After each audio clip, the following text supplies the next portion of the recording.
po ng anak ko. Naku, sobra kaming happy, no? So ngayon na alaman natin lahat na medyo nanghanganib ang nawawala ng interest ng mga Pilipino sa panonood sa totoong sinehan ng mga, especially mga local films na gawa ng kumbaga yung sariling atin.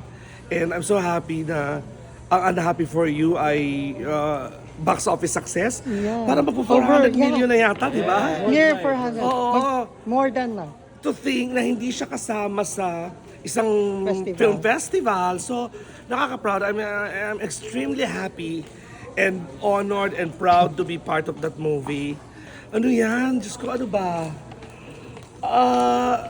Regalo sa akin ng aking kaibigan, slash anak-anakan, slash classmate na si Direk Peterson Vargas. Magkaklase kami sa Ricky Scriptwriting Workshop. Wow. So noon pa lang nakita ko yung kanyang journey to be bagong graduate ng college, na eventually naging director.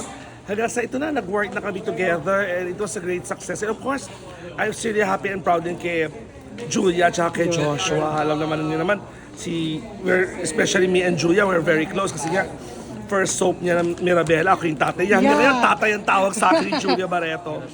So, ayun, happy ako. Nakita ko yung journey ng kanilang lab team, yung kanilang growth as actors. Grabe.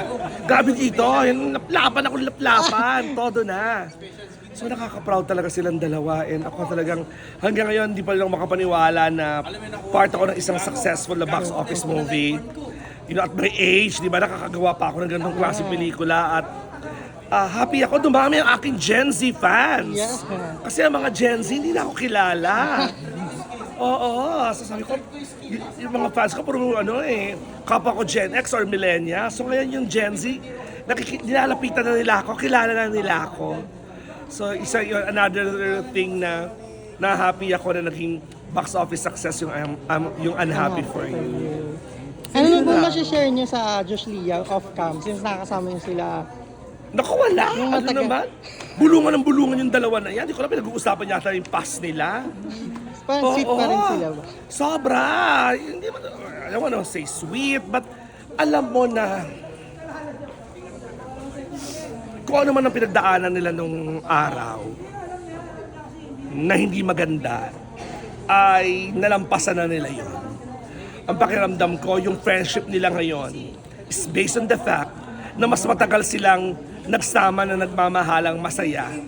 Kasi yung sandali na nag-break sila at na may mga nasabing hindi magagandang bagay, tas got to gumawa ngayon ng pelikula. Siguro that's part of their maturity din.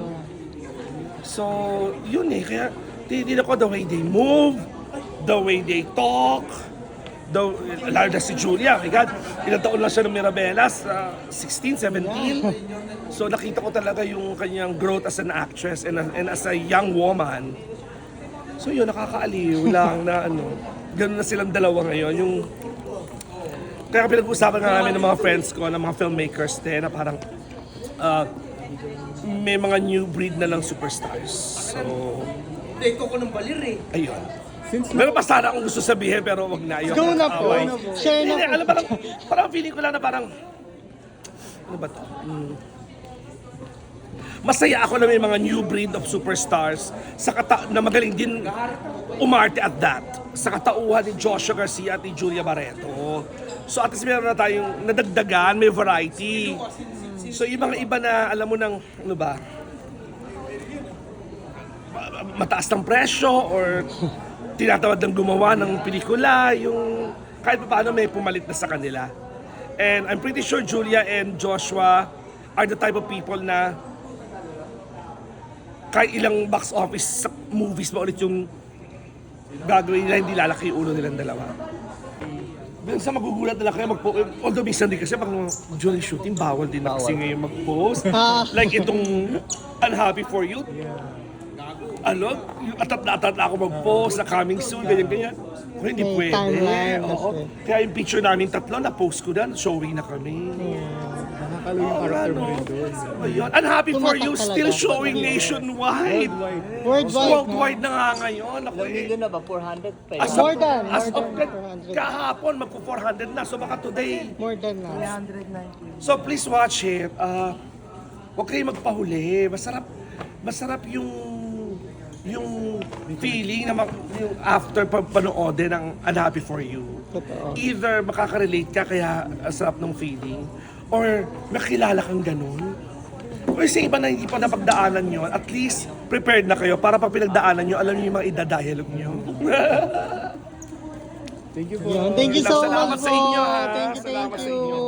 Ingat po. Ako Congrats. pasensya na kami, allergy.